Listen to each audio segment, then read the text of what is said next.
رات کے 7 بج چکے تھے، لیکن ایسا لگ رہا تھا بہت رات ہو چکی ہے۔ چاروں طرف گہرا سناٹا تھا۔ سردی کی شدت میدانی علاقوں میں بھی یخ بستہ پہاڑوں کی یاد دلا رہی تھی۔ ہوٹل بلو مون کے عظیم الشان ہال میں رنگ و نور کا طوفان تھا۔ ہر عمر کی مثبت اور منفی قوتیں ہال میں موجود تھیں، جو کہ مسکراہٹوں، کہکوں اور سرگوشیوں کے طوفان میں بہی جا رہی تھی۔ ہال کے اسٹیج پہ ایک مصری رقاصہ تھرک رہی تھی۔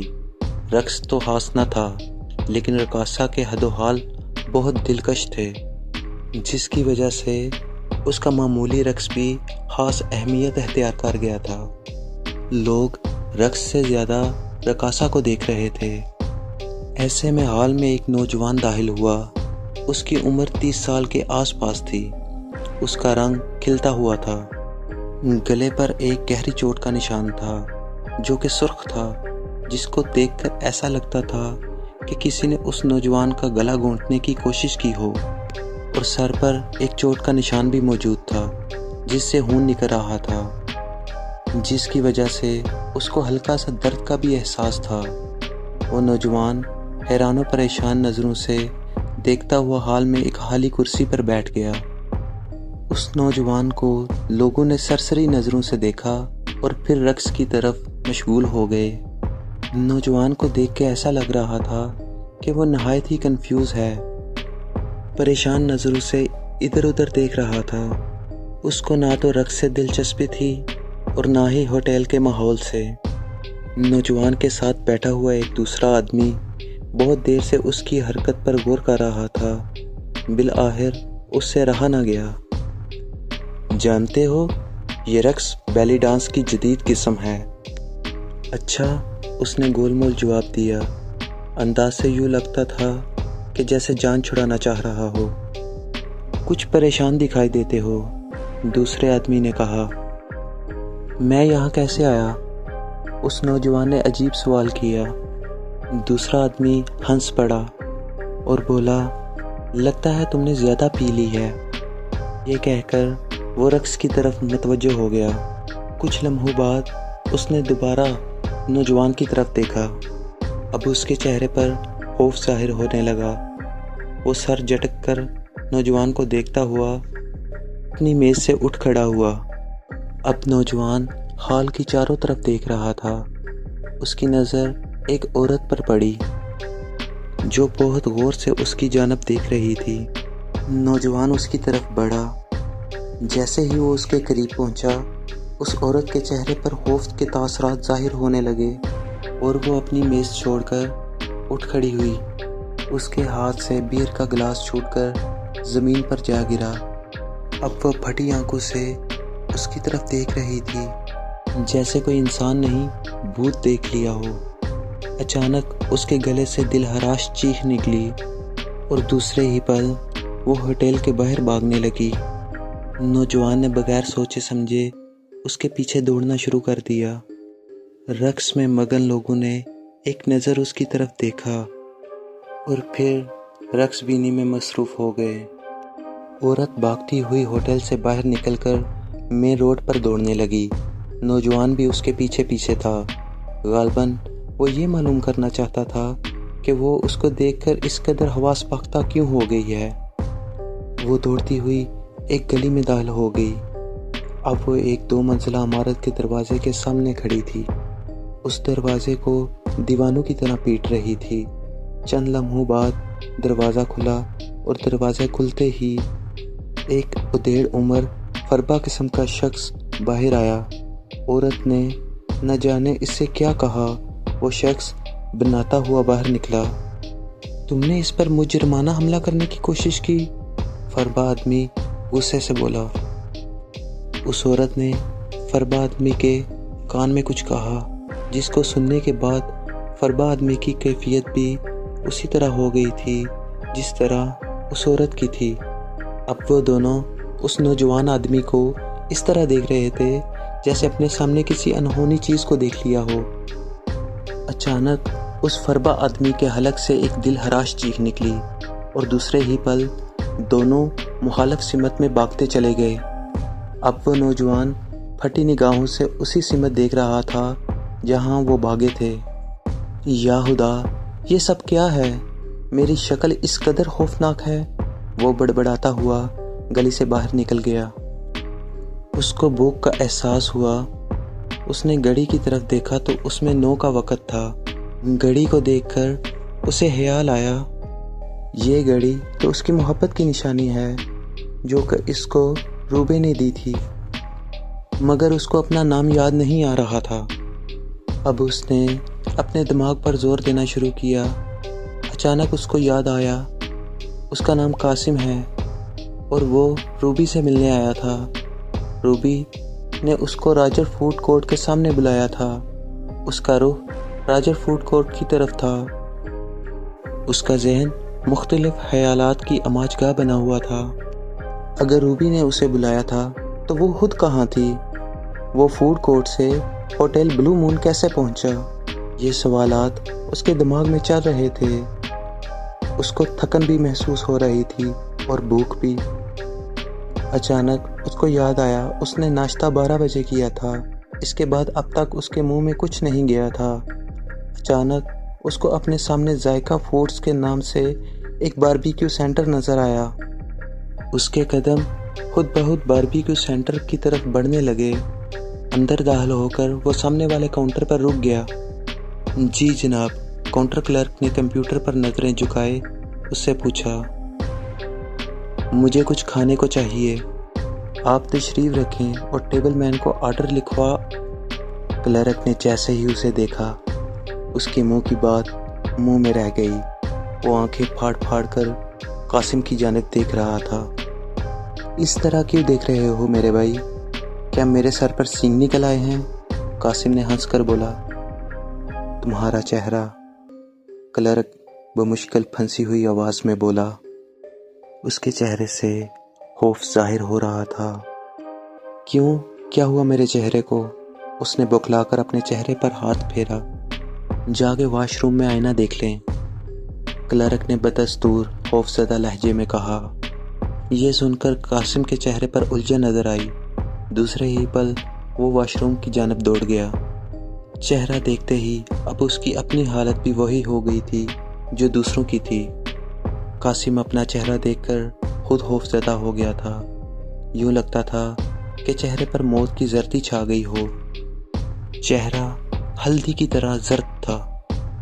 قاسم کو سمجھ نہیں آیا کہ اب وہ کیا کرے۔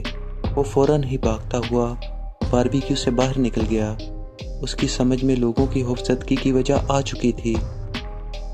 بہت سے سوالات اس کے دل و دماغ میں گردش کر رہے تھے۔ آخر روبی کہاں گئی؟ اس کو یاد آنے لگا تھا۔ روبی نے اس کو راجر فوڈ میں بلایا تھا۔ کیا اس کو راجر فوڈ جانا چاہیے؟ راجر فوڈ زیادہ دور نہیں تھا، چنانچہ اب وہ راجر فوڈ کی جانب جا رہا تھا۔ کچھ ہی لمحوں بعد وہ راجر فوڈ کورٹ کے اندر پہنچ چکا تھا۔ وہ ایک مہنگا ترین کیفے ہے۔ قاسم کیفے کے اندر داخل ہو کر رک گیا۔ ایک میز منتخب کر کے اس پر براجمان ہو گیا۔ وہ یہی سوچ رہا تھا کہ روبی ضرور آئی ہوگی اور مجھے نہ پا کر وہاں سے چلی گئی ہوگی، لیکن یہ سوال غور طلب تھا کہ وہ ہوٹل کیسے پہنچا؟ اس کا چہرہ اس قدر زرد کیوں تھا؟ اس کو اچھی طرح یاد تھا وہ صبح سو کر اٹھا، نہایا دھویا، شیو بنائی اور اپنے آفس چلا گیا۔ ٹھیک 2 بجے وہ میٹنگ اٹینڈ کرنے نکلا اور ٹھیک 6 بجے روبی کی کال آئی کہ وہ اس کو فلیٹ سے پک کر لے تاکہ راجر فوڈ کورٹ میں جا کر کھانا کھایا جا سکے۔ روبی کے فلیٹ تک پہنچا تھا۔ اس کے بعد اس کو کچھ یاد نہ تھا۔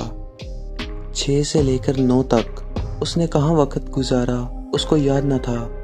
بس ایسا لگتا تھا کہ چاروں طرف اندھیرا ہے۔ کوشش کر کے بھی یاد نہیں آ رہا تھا۔ تھوڑی ہی دیر گزری، ایک ویٹر اس کے پاس آیا۔ جیسے ہی اس نے قاسم کی طرف دیکھا، اس کی بھی وہی کیفیت ہو گئی جو باقی لوگوں کی ہوئی۔ کچھ نہیں یار، تھوڑی طبیعت ٹھیک نہیں، اس لیے چہرہ پیلا پڑا ہوا ہے، قاسم نے ہنس کر کہا۔ اس کے چہرے پر بے یقینی کی کیفیت دیکھ کر قاسم اٹھ کر ہنس کر اس کے کندھے پر ہاتھ مارتے ہوئے بولا، یار میں کوئی بھوت نہیں ہوں۔ قاسم کے ہاتھ مارتے ہی وہ ویٹر اچھلا جیسے کسی بچھو نے ڈنگ مار لیا ہو۔